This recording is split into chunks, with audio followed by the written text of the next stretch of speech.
wabarakatuh. Pelantikannya kompak, baris-barisnya rapi, tapi salahnya belum kompak. Bisa melihat. Assalamualaikum warahmatullahi wabarakatuh. Waalaikumsalam. Disegiraman pelantikannya jawabannya tegas, BH-nya jelas, baris berbarisnya rapi. Ketika duduk salam dijawab dengan kompak, sedangkan ini ditunjukkan lalu di NU Kecamatan Jamblan. Insyaallah makin saya amin ya rabbal alamin. Bismillahirrahmanirrahim. Alhamdulillahilladzi alafa baina qulubina fa asbahna bi ni'matihi ikhwana.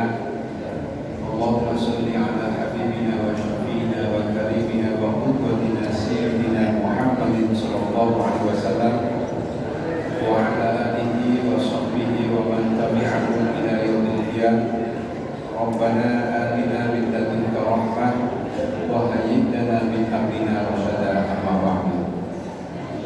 Hadratul muhtaramin, para ulama, para kiai, para tokoh, mobil khusus kepada yang terhormat jajaran Surya, pengurus Majelis Wakil Cabang Kecamatan Jamblan, kepada segenap pengurus jajaran Alfidiyah Majelis Wakil Kecamatan Wakil Cabang Kecamatan Jamblan, mobil khusus kepada sahabat Ustaz Dr. Andes Hidayat Nur Hidayat selaku Ketua Alfidiyah, yang kami hormati para tokoh, khusus kepada Dr. Andes Haji Wahid selaku Ketua MUI Kecamatan Jamblan, Mukarram Kiai Muhammad Ansori MUI Desa Bojonglor, Bapak Abidin SPDI selaku DKM Desa Bojonglor DKM Sidatat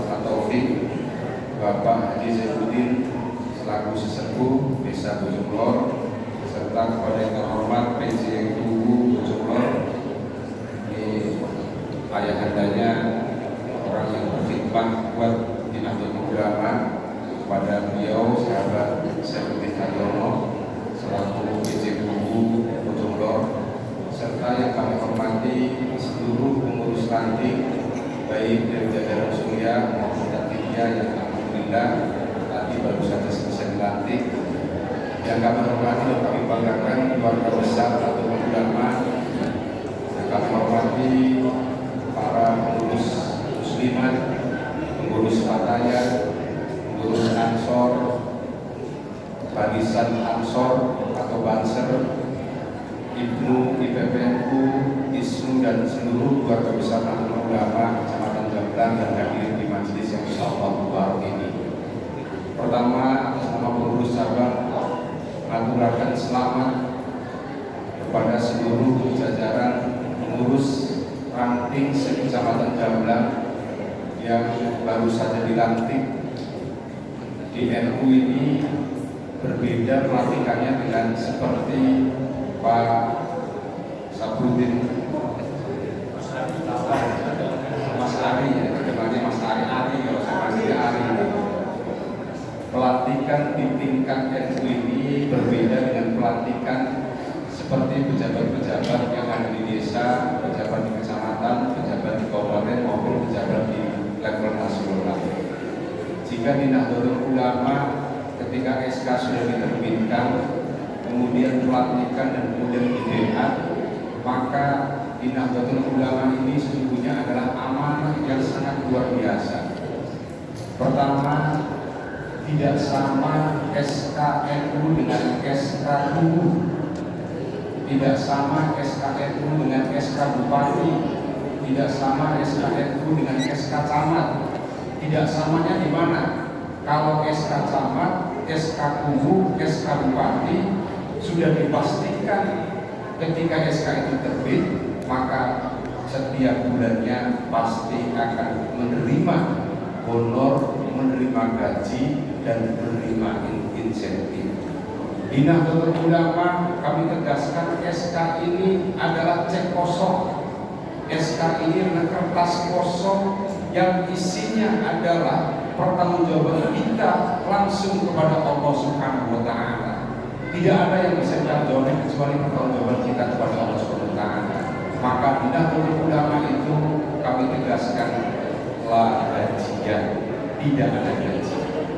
Tidak pernah mengenal istilah gaji, tidak pernah mengenal istilah honor, tidak mengenal istilah insentif, tidak mengenal istilah-istilah pemberian lainnya. Di Nahdlatul Ulama ini murni adalah perkhidmatan kita terhadap agama, perkhidmatan kita terhadap agama yang diridhoi oleh Allah Subhanahu wa Ta'ala. Maka jaminannya apa? Jaminannya lebih hebat dari seorang camat, jaminannya lebih hebat dari seorang bupati, jaminannya lebih hebat dari seorang PJKU yang tiap bulan bisa menerima gaji, nilainya jelas. Kalau pengurus NU dan berkhidmat secara ikhlas, maka jaminannya adalah surga. Jaminan adalah al-jannah al-na'im, surga yang sudah disiapkan oleh Allah SWT sebagai pelaku-pelaku agama yang ikhlas untuk menyebarkan Ahlussunnah wal Jamaah. Urutannya berikut, kok bisa sampai dapat SK, kemudian ketika berkhidmat kok jaminannya surga? Pimpin caranya, pimpin cara mikirnya kok sampai dapat SK terus khidmat di Nahdlatul Ulama terus jaminannya surga. Nah ini yang penting berkaitan dengan hal-hal Nahdlatul Ulama yang hari ini bapak-bapak, ibu-ibu, para kiai dan seluruh pengurus NU dan keluarga besar NU Nahdlatul Ulama cabang Jamlan ingkang sedang dirayakan pada malam hari ini.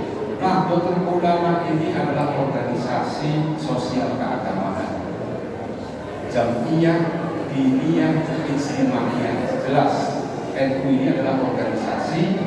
Diniyah itu artinya keagamaan, ijtimaiyah ini artinya sosial. Jadi organisasi sosial keagamaan.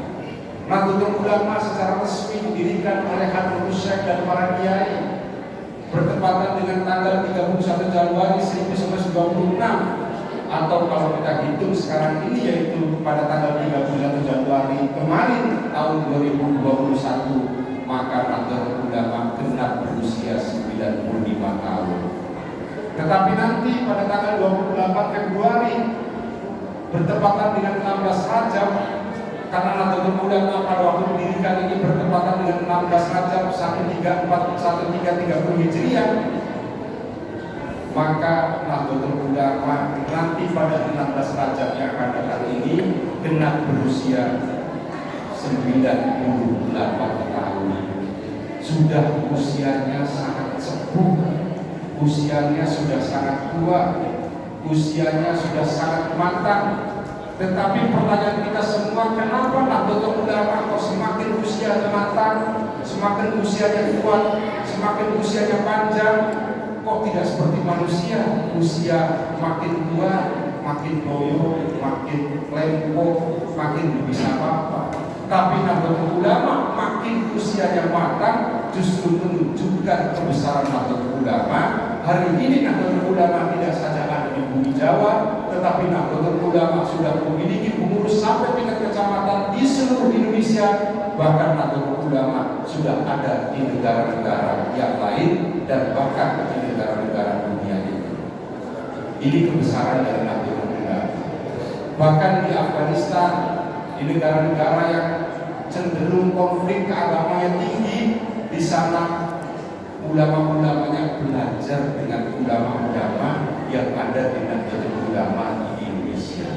Mereka belajar lalu mereka memahami kenapa orang Indonesia ini makin usianya tua, merdeka dari sejak tahun 1945 sampai sekarang kok menjadi negara yang aman-aman saja, padahal penduduknya heterogen, penduduknya beragam agama, penduduknya beragam suku. Sampai ke barat sedikit saja, bahasanya sudah masih agak paham sedikit-sedikit. Tapi nanti ke barat lagi masuk Lampung, di sana banyak Trans, mungkin banyak orang Jawa ngomongnya masih nyambung. Tapi ke Sumatera, ke Aceh, ke Medan makin tidak paham, makin tidak paham. Bahkan bahasa mereka seperti bahasa isyarat kalau kita kenal. Benar nggak? Kira-kira paham nggak kalau orang Papua ngomong? Tidak paham kan? Bentuk fisiknya saja sudah beda. Lihat orang Papua beda dengan orang Medan, lihat orang Jawa beda dengan orang NTT, lihat orang Bali beda dengan orang mana lagi, orang Jawa Barat. Suku kita ini sangat beragam, agama kita juga beragam. Mungkin kita kalau bergeser sedikit ke kota Jamblang, di sana banyak orang Nasrani, di sana ada orang Konghucu, ada agama-agama lain. Mungkin geser lagi ke Cirebon, komunitas agama lain juga banyak. Tetapi pertanyaannya, kenapa beragam suku, beragam agama, beragam budaya di Indonesia masih tetap damai dan saling menghormati antara satu dengan lain? Kuncinya di mana? Kuncinya adalah karena di Indonesia ini mayoritas masyarakatnya berafiliasi mengikuti terhadap paham keagamaan, yaitu paham keagamaan yang dibawa oleh ulama-ulama Nahdlatul Ulama. Jadi jasa besar terhadap persatuan dan kesatuan NKRI ini salah satunya adalah kehadiran Nahdlatul Ulama. Nahdlatul Ulama usianya sudah 98 tahun dihitung dari Masehi, dihitung dari Hijriah. Usianya 95 tahun kalau kita hitung dari sisi Masehi. Tetapi Nahdlatul Ulama ini tidak semata organisasi. Nahdlatul Ulama ini adalah semangat didirikannya adalah untuk bagaimana menjaga faham Ahlus Sunnah wal Jamaah. Jadi Nahdlatul Ulama ini dasar isinya adalah ilmu tentang Ahlus Sunnah wal Jamaah. Bedanya kalau dulu sebelum ada NU itu adanya pesantren. Sebelum ada pesantren, ada ulama-ulama yang secara turun-temurun belajar dari guru-gurunya.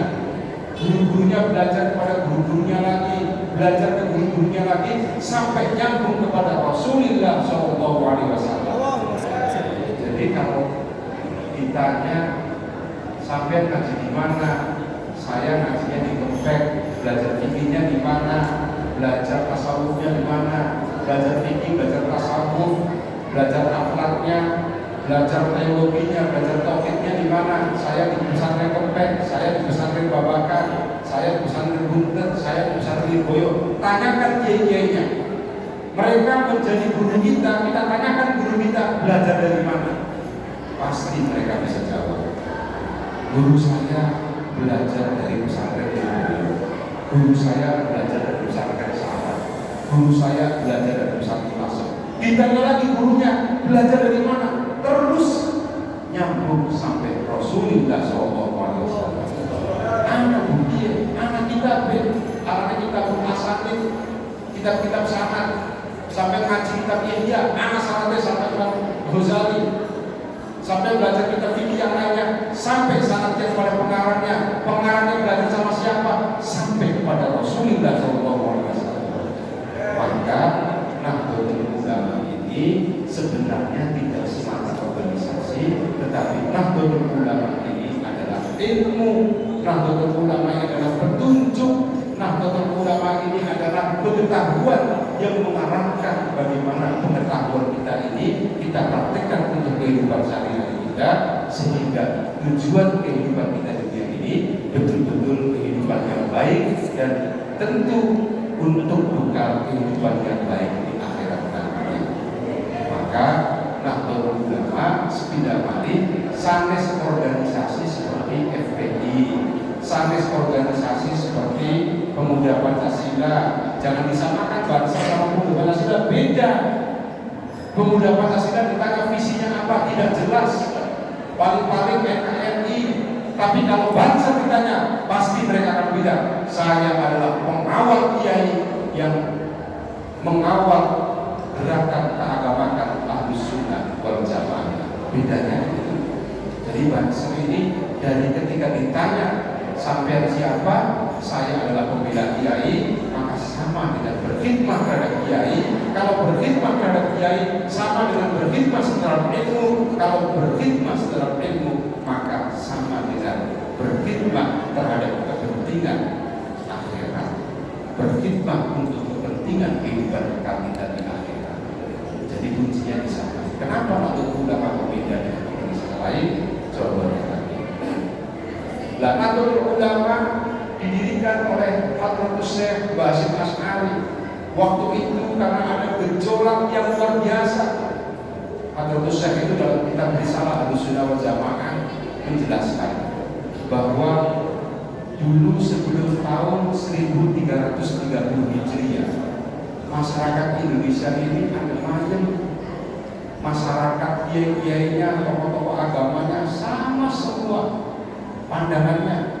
Mereka biasa tahlilan, mereka biasa apalagi misalnya manakibah, biasa menyelenggarakan 7 hari, menyelenggarakan haul, menyelenggarakan ziarah kubur, sama semua, tidak ada perbedaan. Ini kata Hadratus Syekh sebelum tahun 1330 Hijriah, masyarakatnya sama, tidak ada perselisihan di sana, tidak ada perbedaan pendapat di sana. Tetapi memasuki tahun setelah tahun 1330 Hijriah mulai terjadi perselisihan pendapat, terutama mengenai soal-soal yang bersifat ajaran-ajaran pokok dan teori. Ziarah kubur tidak boleh. Bahkan ada orang-orang kelompok yang tidak mengakui para sahabat Nabi, tidak mengakui Khulafaur Rasyidin, tidak mengakui Abu Bakar, tidak mengakui Umar, tidak mengakui Utsman, sahabat Utsman, tidak mengakui semua. Mereka mengagung-agungkan sahabat Ali. Ada di daerah Madura sana. Ada lagi kelompok yang rasionalis, yang cara berpikirnya mengandalkan akal. Bahkan mereka mengatakan bahwa seluruh perbuatan manusia ini semuanya adalah pertanggungjawabannya kembali pada manusia dan tidak ada lagi campur tangan Allah Subhanahu wa taala. Maka kata kelompok ini, jika kita baik adalah karena diri kita, sebaliknya jika kita jelek juga karena diri kita. Jika kita tidak beribadah juga karena kemalasan kita, jika kita beribadah juga karena niat tulus kita. Tidak ada campur tangan sama sekali dari Allah Subhanahu wa taala. Ketika terjadi tabrakan, ketika terjadi kecelakaan, kata kelompok ini tidak ada campur tangan Allah. Tabrakan itu karena udah kalian semua. Kecelakaan ini karena kalian udah kalian semua. Tidak ada campur tangan Allah SWT. Ada juga kelompok yang ekstrim, kelompok fatalistik, kelompok yang berusaha sana sini tidak mampu, lalu menjadi miskin, lalu mengatakan bahwa kemiskinan ini adalah ciptaan Allah SWT. Kekayaan ini semuanya adalah ciptaan Allah Ta'ala. Tidak ada campur tangan sama-sama sekali dari kita semua sebagai makhluk Allah. Jadi terjadi perdebatan-perdebatan yang bersifat tauhid pasca tahun 1330 Hijriah. Bahkan banyak kelompok yang mengadopsi kelompok dari Jazirah Arab. Waktu itu tahun 1925 terjadi pergolakan yang luar biasa di Hijaz. Hijaz itu sekarang Mekah Madinah. Jadi Mekah Madinah itu dulu namanya Hijaz. Hijaz ini berubah menjadi Saudi Arabia setelah dikuasai oleh Ibn Abdul Wahab, seorang tokoh Wahabi yang menganggap semua amal ibadah seperti ulama-ulama Jawa ini diharamkan. Tidak boleh ziarah kubur, tidak boleh ziarah makam Rasulullah, tidak boleh tawassul, tidak boleh wiridan, tidak boleh tahlil. Semua dianggap khurafat karena tidak pernah ada pada masa Rasulullah SAW. Sangat keras sekali kelompok ini. Dan mereka menguasai Hijaz yang kemudian dinamakan belakangan ini yaitu Saudi Arabia. Hadratus Syekh protes, kiai-kiai di Jawa protes, apalagi waktu itu pengajian di Masjidil Haram, di mana di Masjidil Haram itu diajarkan ilmu-ilmu tentang madhab, diajarkan soal kitab-kitab yang merujuk kepada kitab-kitab madhab. Semuanya dibubarkan, tidak boleh ada pengajian kitab-kitab kuning kalau kita di sini. Tidak boleh ada pengajian kitab kuning, dibubarkan karena dianggap bertentangan dengan ajaran-ajaran lain. Nah, Hadratus Syekh protes, kiai-kiai ulama di Jawa protes. Ini kalau dibiarkan kita tidak bisa ziarah makam Rasulullah. Kalau dibiarkan semua peninggalan makam Rasulullah, semua peninggalan yang ada di Mekah, peninggalan Rasulullah akan dibumi habiskan semua. Karena ada teori Jawa, kalau orang Jawa bilang apa temboknya umay Rasulullah gak bisa usap kan, tabarukan, benar tabarukan di salatnya, tapi oleh mereka itu dianggap sebagai aktivitas bid'ah, dianggap perlakuan bid'ah, perlakuan yang tidak pernah dikenal pada masa Rasulullah SAW, sehingga kata mereka kullu bid'atin dolalah, setiap yang bid'ah itu pasti dolalah, dan setiap yang dolalah itu pasti bid'ah, pasti nanti ujungnya bid'ah. Maka aktivitas masyarakat di dunia ini, terutama seperti para ulama-ulama di Jawa, dilarang keras oleh penguasa Arab Saudi waktu itu beraliran Wahabi. Protes keras, salah satu ikhtiarnya adalah mendirikan Nahdlatul Ulama sebagai organisasi dan ingin berjumpa langsung dengan penguasa Arab Saudi menggunakan ormas yang disebut NU atau Nahdlatul Ulama, lalu menghadap alhamdulillah berkat upaya yang dilakukan oleh ulama-ulama Jawa, khususnya Kiai Haji Wahab Hasbullah, didorong kuat oleh Nahdlatul Syekh dan para kiai yang lain, akhirnya kegiatan ziarah di Maqbarah Rasulullah SAW ini kemudian diperbolehkan. Bedanya kalau yang sudah pernah umroh, kalau yang sudah pernah haji, kalau ziarah ke Maqbarah Rasulullah itu kan lewat di depan pintunya saja. Bahkan kalau berhenti sebentar saja didorong-dorong bohongnya, mana-mana kaki-kaki, ajak kakek, umur-umur, ajak kakek, pemakamin, kaki mana? Ini ziarah pada orang Rasulullah, baik mana terus lewat.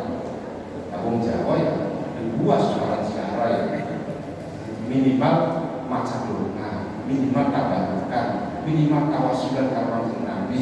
Semoga dengan proses tawasul ini apa yang kita hendaki, apa yang kita inginkan dijabah dari Allah Subhanahu wa taala. Itu cara berpikirnya wong ulama Jawa. Maka tawasul kalau menurut mereka tidak boleh, tetapi menurut pendapat ulama kita tawasul ini diperbolehkan.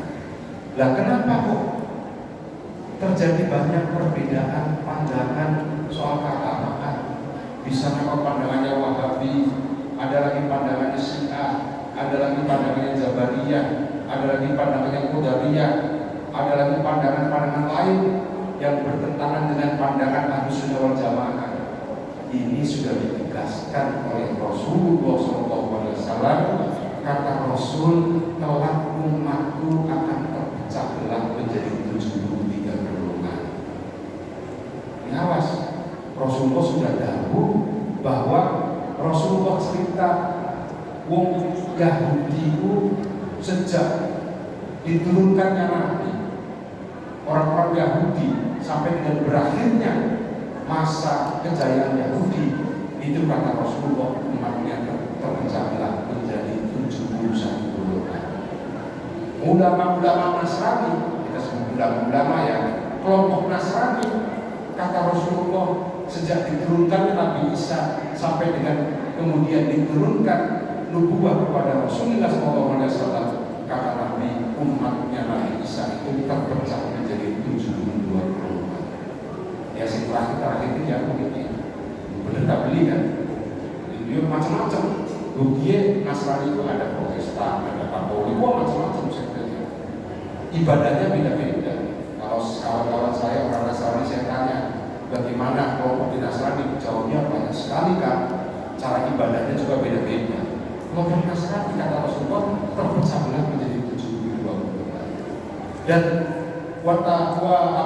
watafarokat ummati ala alatina wasabina fil qadr. Kata Rasulullah, umat saya justru akan lebih banyak. Umat saya akan terpecah belah menjadi 73 golongan. Dan kata Rasulullah, kullu finnar, semua akan mengalami masuk neraka. Illa wahidah, kecuali satu. Lalu para sahabat tanya ketika Rasulullah menegaskan soal itu, wa man hum ya Rasulullah? Kata para sahabat, siapa mereka ya Rasulullah? Ini minta ketegasan para sahabat. Yang satu yang disebut selamat itu yang siapa? Kata para sahabat tanya kepada Rasulullah. Dijawab oleh Rasulullah, manid ladina ala ladhi anak alaihi wa ashabi. Kata Rasulullah adalah orang-orang yang berpegang teguh terhadap sesuatu yang saya pegang dan oleh para sahabat-sahabat saya. Artinya apa? Artinya praktek keagamaan yang mengikuti prinsip-prinsip ajaran saya dan prinsip ajaran-ajaran dari para sahabat-sahabat saya.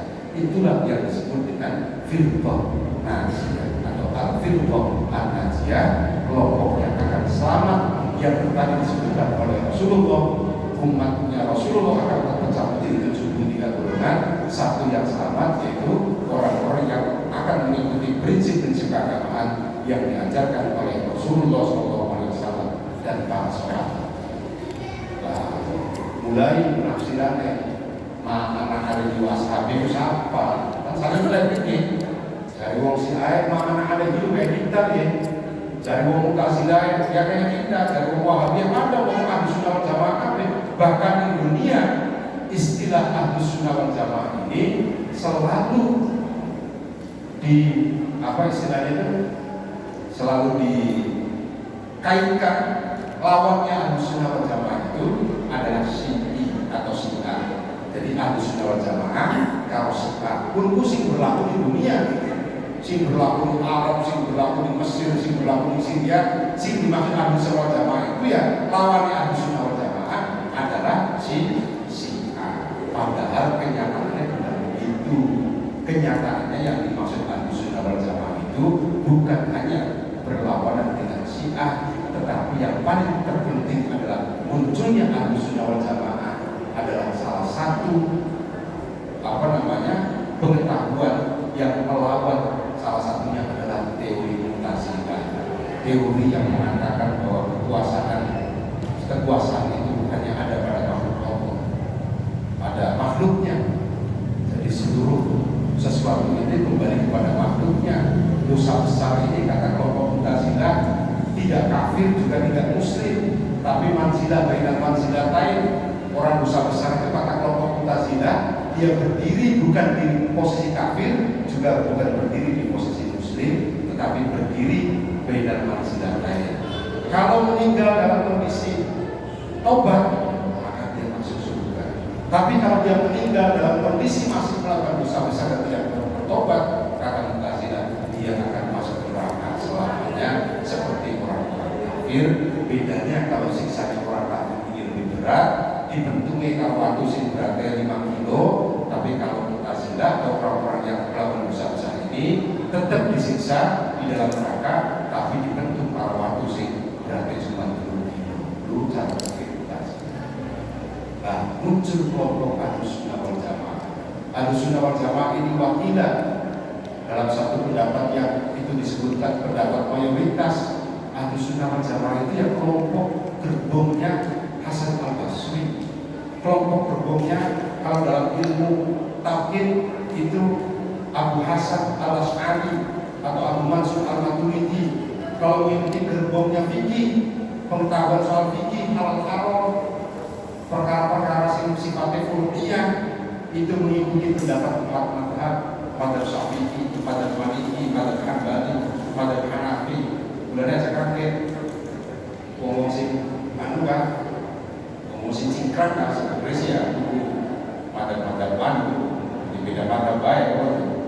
Jadi mereka bukan orang-orang, bukan di luar orang Sunni, mereka Ahlus Sunnah wal Jamaah. Jadi karena kita di Indonesia, di Jawa ini mayoritasnya Syafi'i, sehingga kita bertemu dengan kelompok Maliki, ketemu dengan kelompok Hanafi. Kadang-kadang ilmu kita akan duduk, kadang-kadang lagi Sunni dan duduk. Bulannya pengetahuan keagamaan ini itu harus luas. Kita harus memahami soal imam-imam madhab biar paham. Sampai kalau kalau umroh atau haji terus tawaf, wah ini anak pada campur kan, wah pakai dosa Syafi'i sampai sampai saya bilang sedikit budu mani, wah pegel untuk orang budu waktu itu, bener tadi, si pernah umroh, si pernah haji kan, tuh saya bilang sedikit baik, langsung datang, karena Syafi'i ya, bakal soal budu, bakal ketemu kalau sejen Ajramiyah, kalau wong wadon baik itu ada rasa syahwat maupun tidak ada rasa syahwat, kata Syafi'iyah hatta. Bulannya bakal wong dapat tawaf kok ini Syafi'iyah yang nembese kelilingan dekat kenggol mani hari Ka'bah pun beli wong tidak ratusan bahkan jutaan orang berebut bahkan tawaf. Bulannya ini kalau madhab makasih paham sih, mau sih dipaham sih belum baik boleh takut atau medical mau sih pinter maka umroh atau haji kan inti madhab pindah ke madhab Hanafi sehingga mengatakan bahwa pertemuan ini tidak membatalkan pertemuan fisik antara perempuan dan laki-laki ini sepanjang tidak melahirkan syahwat ini tidak membatalkan. Bulannya pindah madhab santai banget, saya kurang sopan itu juga dikasih kusuk di masalah pengeran di antara dulu. Ini rujukan kepada fikih. Jadi kalau rujukan kepada fikih dipersiapkan 4 imam. Imam Hanafi, Imam Maliki, Imam Hambali, Imam Syafi'i. Kalau merujuk kepada tasawuf, kepada akhlak, ciri-cirinya adalah mereka yang berpedoman dan kembali pada rujukan akhlaknya atau tasawufnya Al-Ghazali atau Asy-Syafi'i. Ini ciri-cirinya Ahlussunnah wal Jamaah. Gerbong-gerbong ini yang mengklaim ataupun dilihat oleh mayoritas ulama sebagai kelompok yang terus mengikatkan diri, kelompok-kelompok salafiyun, kelompok-kelompok yang mengikatkan diri, yang terus membudayakan, mentradisikan paham keagamaan seperti yang diajarkan oleh Rasulullah dan para sahabat-sahabat. Bulannya Pak Hasim dipahamkan ziarah kubur turun mana sih bahkan proses bahkan sampai PLN kita beli atau ulama kita beli ciri-ciri bahkan di kampung anak kiai tiba-tiba karena makan ziarah kubur tiba-tiba membincangkan ziarah kubur ngajak-ngajak masyarakat ada ziarah kubur langsung ditolak untuk kiai sing pemahaman itu tuntas. Benar Rasulullah pernah melarang ziarah kubur. Anak hadisnya Rasulullah pernah melarang ziarah kubur beneran terjadi. Waktu pertama kali Islam lahir, Rasulullah khawatir kok bakal ziarah kuburnya nggak ada pengerannya di kuburan. Yang arahnya kayak gimana belum kuat, agamanya masih anyar. Rasulullah baru mengembangkan agama Islam di tengah-tengah masyarakat Mekah. Ziarah kubur tidak boleh. Untuk nahaitu an ziarah kubur kata Rasulullah, saya melarang ziarah kubur.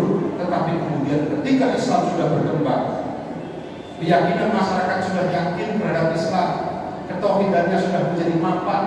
Rasulullah pernah bicara